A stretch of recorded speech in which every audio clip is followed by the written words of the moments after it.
Monday morning, Rangeview students came to school surprised to find out that the internet was out.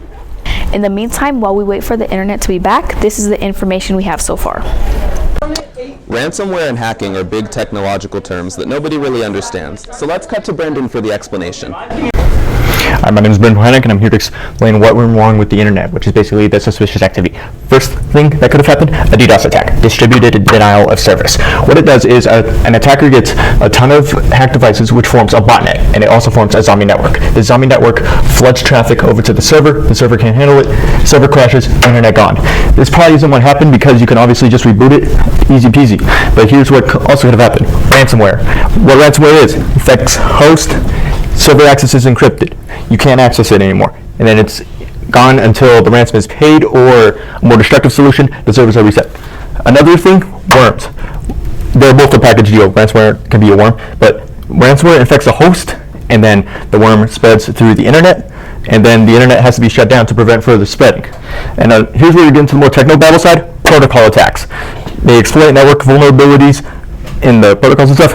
One way it could be is a TCP SYN flood. What it is, the attacker floods the server with fake SYN messages, whatever that means, and it's waiting for an acknowledgement. It doesn't get that acknowledgement, and then it kind of gets all screwy, and then the good people, they can't connect to the internet or whatever because the connections are exhausted. And that should be pretty much it, all the possible ways it could have gone wrong. Services are expected to be back up by Tuesday, but this is yet to be determined. Let's find out how Rangeview students feel about this situation. From what I've heard, I do think that it is some kind of ransomware attack. I've heard some teachers talking about it, that there's possibly some kind of hacking going on with our infinite campus information, and that's the reason no one can access it. But I've also heard that, maybe someone just hacked into it, tried to change their grades, whatever. Well, I'm in credit recovery, and it's all online, so I'm just I just sort of sit there, and I'm like, what do I do now? What? Honestly, they should have canceled the school, in my opinion. What is making us show up 2 hours later gonna do about the internet? We still can't do it. Exactly. Yeah. Who am I here with? Abdi. What rumors have you heard about this whole internet outage? I just heard it was hacking, something like that. But I'm not too sure. Hopefully it was. Actually, no, hopefully it wasn't. Maybe a student gone rogue, just wanted to hack into the mainframe, something like that, guys. We haven't been doing as much work, thankfully. But besides that, it's been pretty much the same. We're tired and, things are really difficult, uncomfortable, but since the late start has been happening, I think things have been going a lot better. What rumors have you heard about this whole internet outage? That somebody hacked the mainframe. #fire whoever did that, bro. Heard it was maybe pirates. I'm not too sure, guys. How has this been affecting your classes? No schoolwork. While it was claimed that suspicious activity is the reason the Wi-Fi is down, it is yet to be determined whether or not it was ransomware or hacking that killed the Wi-Fi. Here's your regular anchor, Tatiana Olguin, on her thoughts on this. Hi guys, I'm here to talk about how this internet outage has affected student safety and staff safety. Controversial emails that APS staff received, the district stated that student safety was their top priority.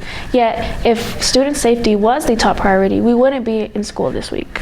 The district revealed that suspicious activity was occurring in the Infinite Campus system along with our other school systems, which means that student information and staff information could have potentially been compromised, which is a safety threat that APS has not further commented on. If an incident were to occur in any place in the building, the district wouldn't be able to investigate the situation because the only cameras that are working are at the front entrance, and this could be a huge liability for APS. APS already faces significant safety risks, and the lack of communication throughout this whole situation has been made even worse due to the superintendent being out of town at a conference. Security and safety should never be sacrificed for reputation, and that is what APS has failed to do throughout this situation. It is most important that we protect our students, which could have been possible if we did asynchronous learning and would have been more productive than what has been going on in the schools for this past week. Thursday and Friday, APS determined that a 2-hour weather delay would allow teachers to create lesson plans without having to use the internet. This is how Rangeview staff feels about it. So my job is severely affected. I can't do a single thing because my job relies on Infinite Campus.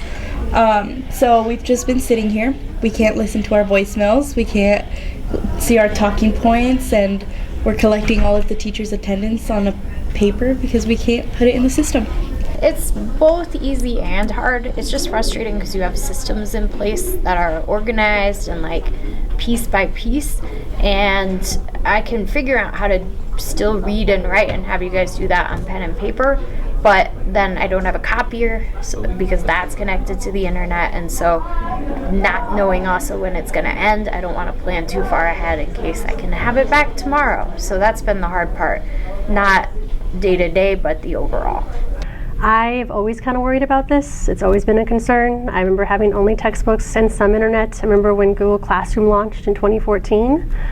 And like, I'm really thankful for the internet and what we have, but like, it's the reason why I won't let go of the projector in my classroom that's hardwired into my laptop, because my TV will not work to display things. Not all of our classes have textbooks. I know some departments do and some don't. So right now, like, I'm scrambling to make class sets for like iCivics lessons for other classes that I have.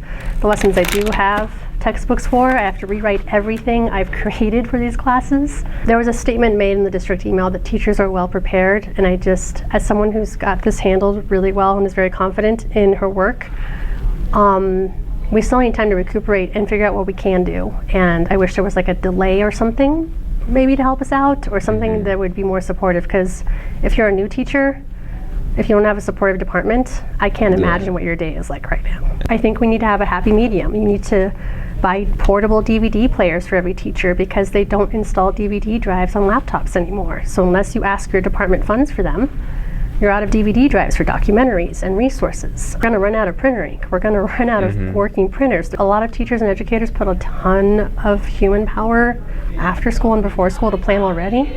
And now we have to put more in.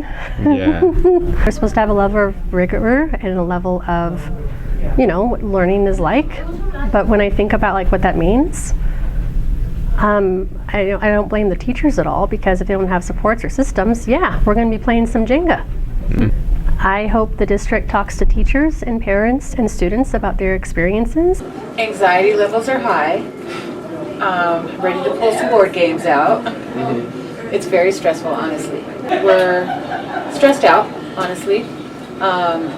We can't do a lot of, especially like with the attendance, a lot of us are feeling the safety concerns of not being able to know where you guys are. Classrooms, I can't pull up IC and find you. So it's very frustrating, and I mean, I get it, it's not our fault, but it's concerning. I feel bad for the teachers because we weren't prepared, and they don't have hard copies of a lot of the stuff that they need to do for teaching. I almost feel like, I don't know how long this is going to stay, like this outage or whatever, but we went through COVID. We know how to do online and work at home, so I don't know. Yeah. It's been difficult not being able to access Infinite Campus, because that's my way of accessing the students' medical records, knowing their allergies and different health conditions they have. I can remember majority of them, but not all. My kiddo goes to Arkansas Elementary in 3rd grade, awesome guy. It's tough because they do a lot of like iReady and practice tests online, and their teachers weren't really prepared the first day, just like ours weren't. And so it's really hard, mostly for me, that I can't get a hold of him. So if something would happen, I can't call the school, and I think that's a fear of a lot of parents right now, is that we're kind of in this black hole during the day, right? 'Cause we're not set up for this. We give you all a Chromebook, and so we could at least do the lecture part online, give you an assignment to do. I know that's tough for some kiddos to be home, but it's not COVID. Like, if you have Wi-Fi at your house, 5 of your friends can come over, right, and be working in classes. So I just feel like we could have pivoted a little bit better, because a lot of kids, especially my high-performing kids, are like, I'm running out of work to do. They want to be doing their work, and they can't. For more information, check out the Rangeview Radar Review, as this is a developing story.